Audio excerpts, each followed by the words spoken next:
Hello friends, welcome to Gyanpedia virtual classes. आज हम नया टॉपिक लेकर आए हैं जो हिंदी से रिलेटेड है और इसका नाम है संधि।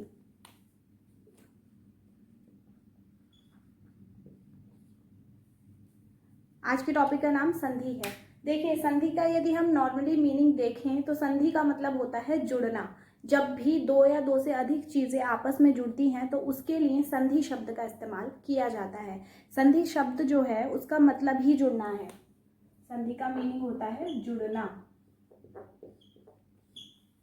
और जब हिंदी भाषा में हम जुड़ने का यानी कि संधि का इस्तेमाल कर रहे हैं तो उसका अर्थ होगा कि या तो दो वर्ण आपस में जुड़ रहे होंगे या दो ध्वनियां आपस में जुड़ रही होंगी, या फिर नॉर्मली हमें लगता है जब हम संधि के कुछ उदाहरणों को देखते हैं या हम किसी शब्दों को देखते हैं तो हमें लगता है कि शब्द आपस में जुड़ रहे हैं, बट वो शब्द नहीं जुड़ते हैं, वो वर्ण और ध्वनियां जुड़ती हैं। किस प्रकार से जुड़ती हैं वो हम बताएंगे। तो जब दो या दो से अधिक वर्ण, जब दो या दो से अधिक वर्ण या फिर ध्वनियां आपस में जुड़कर कुछ परिवर्तन उत्पन्न करती हैं तो उसे संधि कहते हैं। यानी कि जब दो या दो से अधिक वर्ण या फिर ध्वनियां आपस में जुड़कर कुछ चेंजेस ला रही हैं उस शब्द में या उस पर्टिकुलर वाक्य में, तो उसको हम बोलेंगे संधि। चेंज आना जरूरी है क्योंकि जब भी दो शब्दों को मिलाया जाता है, दो वर्णों को मिलाया जाता है, तो उससे उसका जो मीनिंग है वो चेंज हो जाता है। तो जिसके कारण यही डेफिनेशन दी गई है कि जब दो या दो से अधिक वर्ण और ध्वनियां आपस में मिलकर कुछ परिवर्तन उत्पन्न करती हैं तो उसे संधि कहते हैं। संधि तीन प्रकार की होती है, हम अभी आगे डिस्कस करेंगे। बट देखिए इसमें क्या होता है कि कभी कभी इसमें तीन केसेस हैं।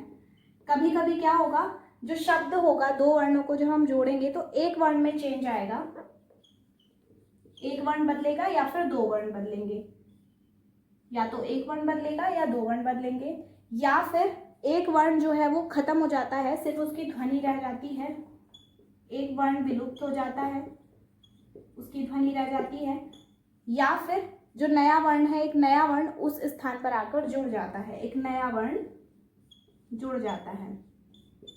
इसका उदाहरण देखिए, जैसे हम सुर प्लस इंद्र को जोड़ेंगे तो ये बनेगा सुरेंद्र।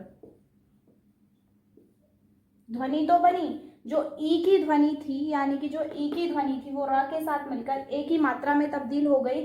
रा में तो बदलाव आ गया लेकिन ई जो है वो गायब हो गया। मतलब एक जो शब्द है उसमें जो है एक वर्ण जो है उसमें चेंजेस आ गए और ई जो है वो एक ही मात्रा बनकर किसके ऊपर लटक गया, रा के ऊपर लटक गया और क्या बन गया, सुरेंद्र बन गया। यहाँ पर एक वर्ण में बदलाव है। अब हम देखते हैं कि वर्ण विलुप्त कहाँ हो रहा है। देखिए जैसे विद्या प्लस आलय, इसको मिलाकर बनता है विद्यालय। विद्या ऐसे ही है, ल भी ऐसे ही रहा और आ जो है वो विलुप्त हो गया। ध्वनि है उसकी लेकिन वर्ण विलुप्त हो चुका है तो उसको हम बोलेंगे कि वहां पर जो एक वर्ण है वो विलुप्त हो गया है। तीसरा कि वहां पर एक नया वर्ण जो है वो आकर जुड़ जाता है। किस प्रकार से, देखिए सत्य प्लस आनंद। जब हम इन दो को जोड़ेंगे, इसको और इसको, जब हम इसकी संधि होगी तो यहाँ पर हो जाएगा सदानंद। देखिए द ना तो यहाँ था ना यहाँ पर आ था, ता और आ था, ता और आ यहाँ से हट गया, चला गया, विलुप्त हो गया और यहाँ पर नया वर्ण आकर कौन सा जुड़ गया, द जुड़ गया। तो सदानंद मतलब एक कंडीशन ऐसी है जिसमें एक वर्ण में बदलाव आएगा, कुछ में दोनों में बदलाव आ जाता है। एक ऐसी है जिसमें एक वर्ण विलुप्त हो गया, ध्वनि रह गई लेकिन विलुप्त हो गया, और तीसरा यह है कि दोनों वर्ण विलुप्त हो गए संधि वाले लेकिन वहां पर एक तीसरा नया वर्ण आकर जुड़ गया। तो ये संधि है हमारी। हमने देखा कि किन किन कंडीशंस होती हैं, क्या क्या होती हैं। अब हम देख लेते हैं संधि के प्रकार क्या क्या हैं। हमने लास्ट वीडियो जो स्वर और व्यंजन की ली थी वो वीडियो आप देखें क्योंकि वो इसमें जो है वो आपको हेल्प करेगी। संधि के टॉपिक को समझने में उस वीडियो का बहुत यूज़ है। उसका लिंक मैं डिस्क्रिप्शन में दे दूंगी, आप उस वीडियो को ज़रूर देखें और उसके बाद आप इस वीडियो को देखेंगे तो आपको बहुत फ़ायदा होगा। तो सबसे पहली जो हमारी संधि है स्वर संधि, दूसरी संधि होती है व्यंजन संधि और तीसरी संधि होती है विसर्ग संधि।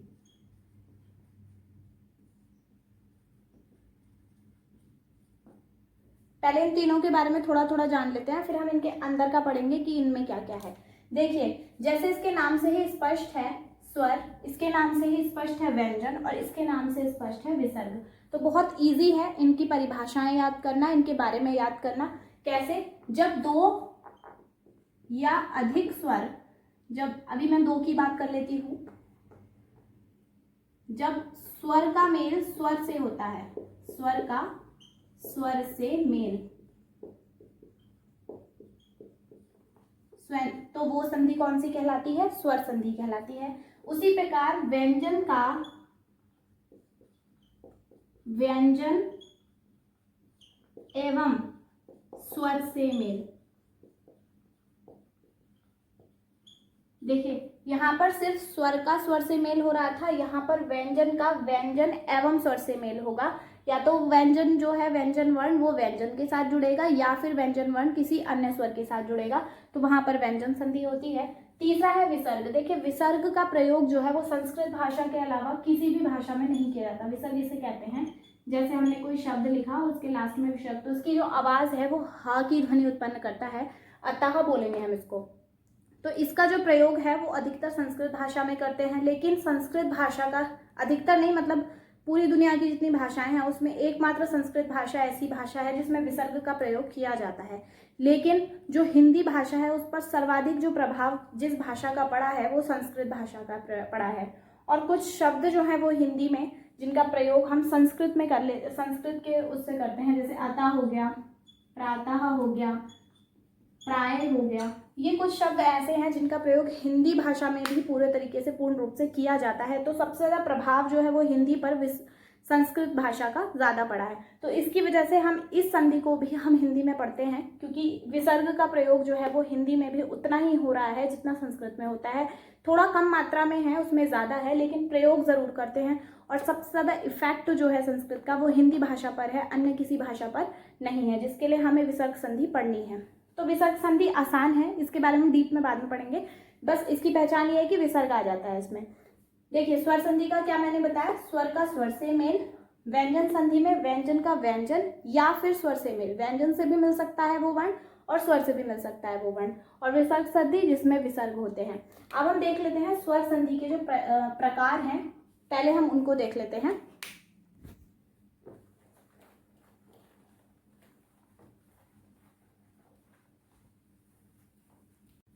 तो देखिए, स्वर संधि जो है वो 5 प्रकार की होती है, जिसमें सबसे पहला है दीर्घ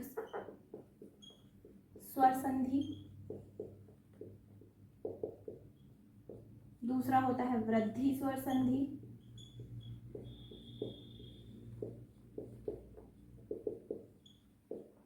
तीसरा होता है गुण स्वर संधि या गुण संधि, चौथा होता है यण संधि और पांचवा होता है अयादी संधि। ये 5 प्रकार होते हैं संधि के, स्वर संधि के। व्यंजन संधि की बात हम अभी नहीं कर रहे हैं, हम स्वर संधि की बात कर रहे हैं। तो ये 5 प्रकार हैं। पहला प्रकार है दीर्घ स्वर संधि, दूसरा है वृद्धि स्वर संधि, तीसरा गुण संधि, चौथा यण संधि और पांचवा अयादी संधि। सबसे पहले दीर्घ स्वर संधि की बात करें तो हमने आपको स्वर वाले जो लेक्चर था, जो वीडियो थी, उसमें हमने बताया था दीर्घ स्वर कौन कौन से होते हैं, बड़ा आ, बड़ी ई, बड़ा ऊ और ऋषि। इनको हमने दीर्घ स्वर में काउंट किया था। तो ये जो स्वर होते हैं ये दीर्घ स्वर होते हैं। पहले हम इसको देख लेते हैं। दीर्घ स्वर संधि, देखिए मैं इसका एग्जाम्पल बताती हूँ। विद्या प्लस आलय बराबर विद्यालय।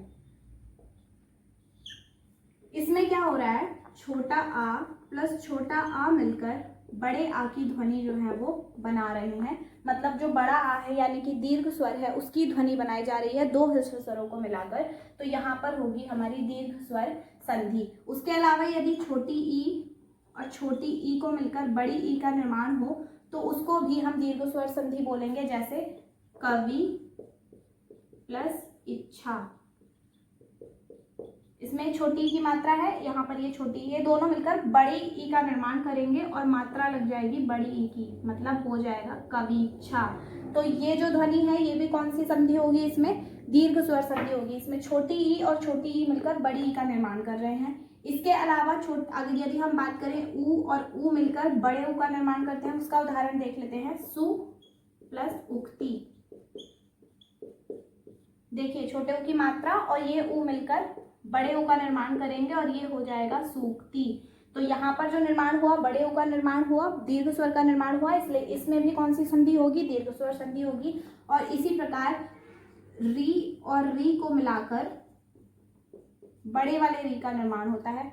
जो री है वो हमने एक स्वर की तरीके से पढ़ा है, ह्रस्व स्वर की तरह से, लेकिन जो ह्रस्व स्वर होता है उसमें एक ये होता है और जब ये दीर्घ में आ जाता है तो इस तरीके से हो जाता है, लेकिन इसकी जो आवाज है वो र की मात्रा की तरह आती है। मैं बताती हूँ, देखिए मात्र प्लस ऋण, इसमें ये गायब हो जाएगा और जो आवाज है वो यही रह जाएगी, मात्र ऋण।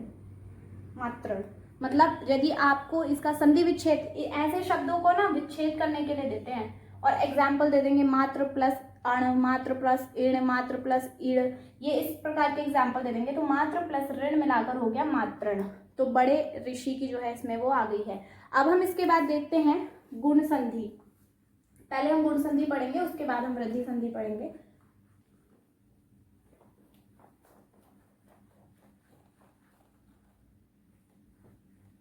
हमने जब स्वरों का जो चैप्टर पढ़ाया था, जो भी हमने वीडियो बनाया था, उसमें हमने स्वर बताए थे। जैसे कुछ जो है ह्रस्व स्वर थे, कुछ उसमें दीर्घ स्वर थे, कुछ स्वर ये थे ए, आई, ओ, औ, ये स्वर थे। तो जिस संधि में इनका और इनका प्रयोग है, ए का और ओ का प्रयोग है, उसको हम गुण संधि बोलते हैं। और जिसमें इन दोनों बड़े वाले का प्रयोग है उसको हम वृद्धि संधि बोलते हैं। ये याद करना बहुत जरूरी है क्योंकि कंफ्यूजन यहीं पर क्रिएट हो जाता है। आप इसको भी आप एक दूसरे में इंटरचेंज करके आते हैं, इसको आप इंटरचेंज करके आते हैं, लेकिन ये वाला जो दोनों छोटे छोटे आप ऐसे याद रख सकते हैं, ये दोनों छोटे छोटे हैं, इनको हम बोलेंगे गुण संधि और इनको हम बोलेंगे वृद्धि संधि। किस प्रकार से,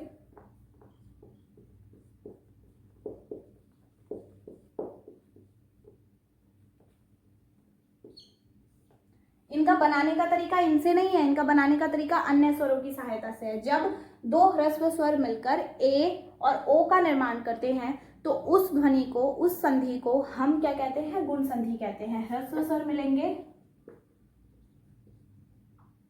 अन्य ह्रस्व स्वर के साथ और निर्माण करेंगे किसका, ए का और ओ का। इसमें आ और ई मिलता है तो ए बनता है, और आ प्लस ऊ मिलता है, छोटा ऊ मिलता है तो ओ बनता है। ये ध्यान देने योग्य बात है।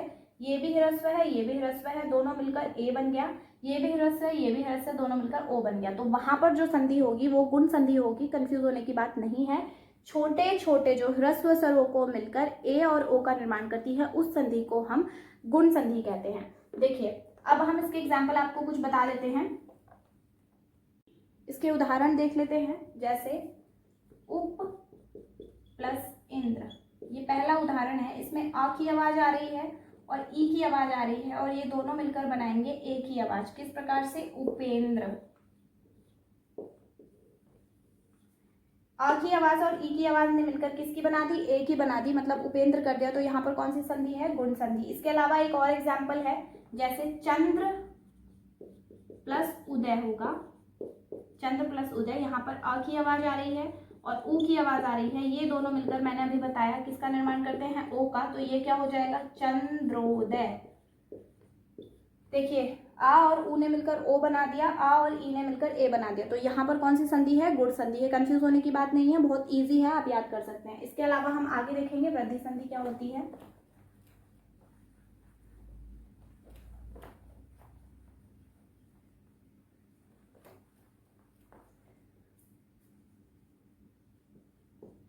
वृद्धि संधि, वृद्धि स्वर संधि, गुण स्वर संधि, ये सब सेम नाम है।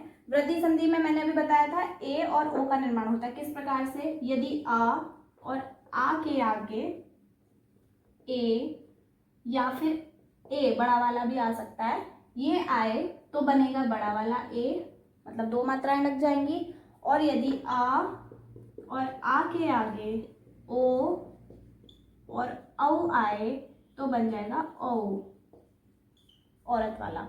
देखिए आ और आ के आगे यदि ए और ए आएगा तो आई बनेगा, आ और आ के आगे ओ और औ आएगा तो औ बनेगा। ये सिंपल है, बस यही है वृद्धि संधि, उसके अलावा कुछ नहीं है। अब देखिए मैं बोलती हूँ, जैसे एग्जाम्पल, मत प्लस एक्य। यहाँ पर आ की आवाज है और ए की आवाज है।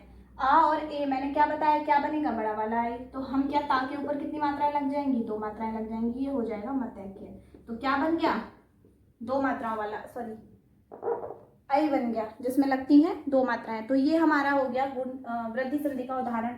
दूसरा एक और उदाहरण हम देख लेते हैं, जिसमें अ प्लस ओ को मिलकर औ बनेगा।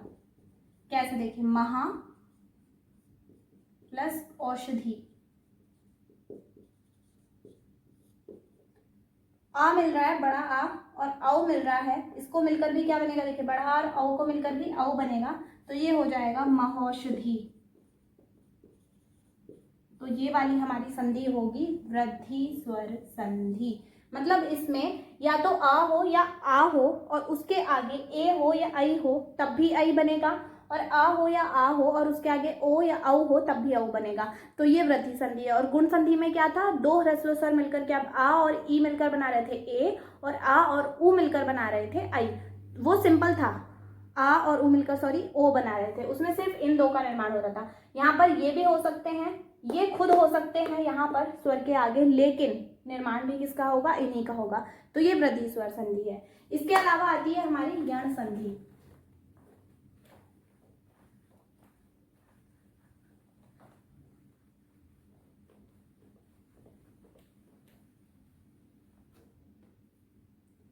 यण संधि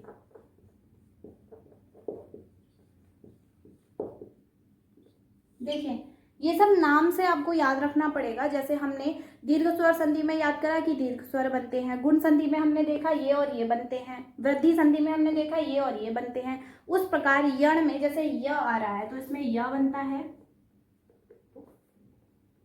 व बनता है और रा बनता है। अब देखिए, अभी तक जो भी संधि थी जिसमें स्वरों से मिलकर स्वरों का ही निर्माण हो रहा था, लेकिन इसमें स्वरों से मिलकर व्यंजनों का निर्माण हो रहा है। और व्यंजनों के बारे में हमने पढ़ा है कि व्यंजन जो है वो दो ध्वनियां उच्चारित करते हैं, इसलिए इनके नीचे हलंत का प्रयोग किया जाएगा। मतलब यण संधि में य, व और रा बनेगा, लेकिन हलंत है, मीन्स इनकी सिर्फ और सिर्फ आवाज आएगी। तो इस प्रकार से ये जो संधि है वो है यण संधि। अब इसका जो उदाहरण है वो हम देख लेते हैं। देखिए, यदि आ के आगे, सॉरी, इसमें जो लाने का तरीका है, ये जो आगे रहेंगे स्वर वो आ, ई, उ, बड़ा उ और री रहेंगे। मतलब आगे ये रहेंगे, इनके आगे यदि कोई भिन्न स्वर आएगा तो निर्माण होगा किसका? य का, व का और रा का। कैसे? वो मैं अभी आपको बताती हूँ। ई और ए, देखिए एक एग्जाम्पल है, अति प्लस अल्प। इसमें छोटी ई है और अ है। जब ई के आगे कोई भिन्न स्वर आएगा तो इसकी जगह पर क्या बन जाएगा? या बनेगा। जैसे अत्यल्प, अति प्लस अल्प था, लेकिन ई और आ को मिलकर क्या बन गया? या बन गया। तो यहाँ पर कौन सी संधि होगी? सीधी सी बात है, यण संधि होगी, या से य, यण संधि। इसके बाद यदि हम व वाले एग्जाम्पल की बात करें, एक हम व वाला एग्जाम्पल अगर ले, पहले हम र का लेते हैं, वो इजी रहेगा। पितृ प्लस आज्ञा। देखिए, री और अ मिल रहा है और इसको मिलकर बनेगा पित्राज्ञा। मतलब पितृ तो था, उसके साथ में एक रा की आवाज जुड़ी और फिर ज्ञा जुड़ा। मतलब यहाँ पर री और आ था, इसको मिलकर रा बन गया और तब जाकर ये जो मात्रा लगी पित्र आज्ञा हो गया, ये पित्राज्ञा हो गया। समझ रहे हैं? ये थोड़ा टिपिकल है। पितृ प्लस रा बना, फिर ज्ञा लगा, तो इस त्रा और रा को मिलाकर ये वाला त्रा बन गया, तो यहाँ पर ये हो गया पित्राज्ञा। तो ये एग्जाम्पल यण संधि का। अब हम देख लेते हैं ऊ वाला एक और एग्जाम्पल। ऊ वाले एग्जाम्पल में क्या होगा देखिए, सु प्लस आगत, इसमें ऊ है और उसके आगे आ रहा है, तो मिलकर बन जाएगा वा। किस प्रकार से, ये हो जाएगा स्वागत।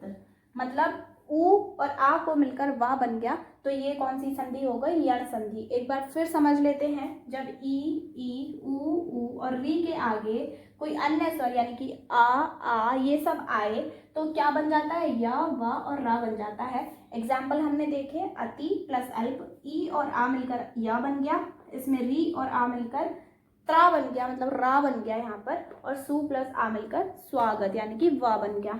तो ये हमारी यण संधि हो गई। नाम से आप कैसे याद रखेंगे, या, और या के साथ हमेशा जो आता है या, व, रा, मैंने ये बताया था उस समय भी, या, रा, ला, व, इस तरीके से, तो आप उस हिसाब से इसको याद कर सकते हैं। और हलंत क्यों लगा है इन पे, वो इसलिए लगा है क्योंकि जो व्यंजन, यहाँ पर व्यंजन वर्ण बन रहे हैं, और व्यंजन वर्ण की जो ध्वनि है वो दो ध्वनियाँ आती हैं व्यंजन वर्ण में, क्योंकि वो ह्रस्व स्वर की सहायता से ही, मतलब स्वरों की सहायता से उच्चारित किए जाते हैं, इसलिए यहाँ पर हलंत लगाया है, ताकि हम ये समझ सकें कि वहाँ पर सिर्फ एक ध्वनि आ रही है। अब इसके बाद हमारा जो अगला पार्ट है वो आता है अयादि संधि का।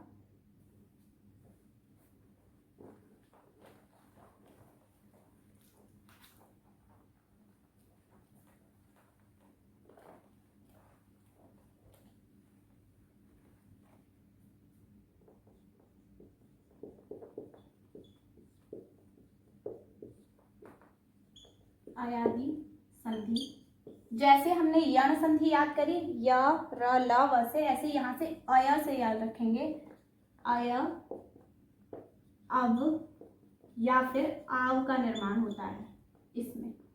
किस प्रकार से, ए या फिर ओ या फिर आई या फिर औ के आगे जब कोई अन्य स्वर आए तो वो मिलकर आय, अब, आव बन जाता है।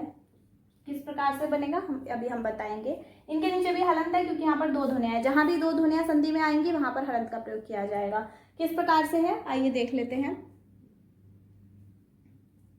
पहले हम ए और ए लेंगे, फिर हम ओ और ओ लेंगे। देखिए, जैसे ने प्लस आयन, ने प्लस आयन, यहाँ पर ए और अ मिल रहा है और ये बन रहा है य, न, य, न। ने प्लस, सॉरी यहाँ पर आयन नहीं होगा, अन होगा। ने प्लस अन हो रहा है तो मिल रहा है नयन। ए और अ मिला तो क्या बन गया, य बन गया, तो नयन बन गया। ने प्लस अन इज इक्वल्स टू नयन। इसी प्रकार से पो प्लस अन, मतलब यहाँ पर ओ की ध्वनि है और अ की ध्वनि है, ओ की ध्वनि है और यहाँ पर आ की ध्वनि है, तो बनेगा अव, यानी कि पवन, मतलब अव बन गया। यहाँ पर आय बना और यहाँ पर अव बना, तो ये जो संधि होगी ये होगी अयादि संधि। मतलब यहाँ पर ए और आ मिलकर आय बन रहा है, ओ और आ मिलकर अव बन रहा है, तो ये वाली जो संधि है वो किस नाम से जानी जाएगी, अयादि संधि के नाम से जानी जाएगी। हमने 5 संधियां पढ़ी स्वरों में, स्वर संधि में। जैसे पहली जो हमारी संधि थी वो थी हमारी दीर्घ स्वर संधि, मतलब जब 2 ह्रस्व स्वर मिलकर एक दीर्घ स्वर का निर्माण करते हैं तो उसको हम बोलते हैं दीर्घ स्वर संधि। उसके बाद हमने पढ़ी गुण संधि जिसमें ए और ओ का निर्माण होता है। उसके बाद हमने पढ़ी वृद्धि संधि जिसमें आई और औ का निर्माण होता है। उसके बाद हमने पढ़ी यण संधि जिसमें य, व और र का निर्माण होता है। और इसके बाद हमने पढ़ी अयादि संधि जिसमें अय, अव और आव का निर्माण होता है। तो ये हमारी स्वर संधि की जो क्लास थी ये कंप्लीट हुई। हमने व्यंजन संधि और विसर्ग संधि अभी छोड़ा है, वो हम नेक्स्ट क्लास में करेंगे। तब तक के लिए आपको थैंक यू सो मच। आप वीडियो देखने के लिए थैंक यू सो मच। यदि आपको वीडियो अच्छी लगी हो तो लाइक करें, शेयर करें और सब्सक्राइब करना ना भूलें।